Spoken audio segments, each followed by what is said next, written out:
33 km de large, 20% du pétrole mondial. Alors que le Parlement iranien a approuvé dimanche la fermeture du détroit d'Ormuz, première étape avant une décision finale, on vous explique en 5 chiffres ce que ça changerait pour le commerce mondial. 20%.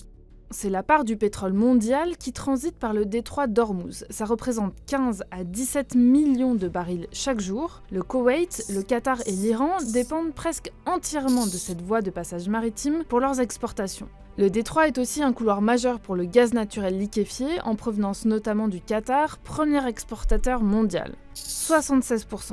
C'est la part de la consommation asiatique de pétrole qui dépend du détroit d'Ormuz. Et c'est pourquoi les États-Unis ont appelé dimanche la Chine à empêcher l'Iran de fermer le détroit. Well, I encourage the Chinese government in Beijing to call them about that because they heavily depend on the Straits of Hormuz for their oil.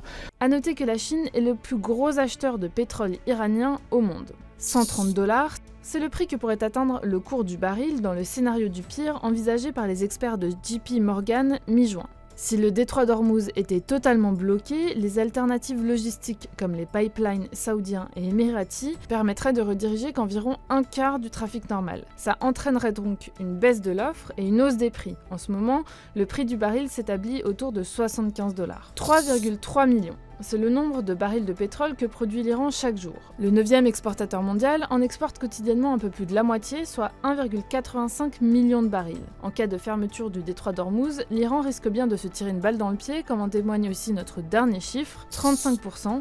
C'est la part des revenus du pétrole dans le budget iranien. C'est plus que les revenus issus des taxes et des impôts. Alors pour sécuriser une partie de ces recettes, l'Iran avait fortement augmenté ses exportations de pétrole depuis l'attaque d'Israël. Selon les données de Tankers Trackers, la République islamique aurait ainsi exporté en moyenne 2,33 millions de barils par jour depuis le 13 juin.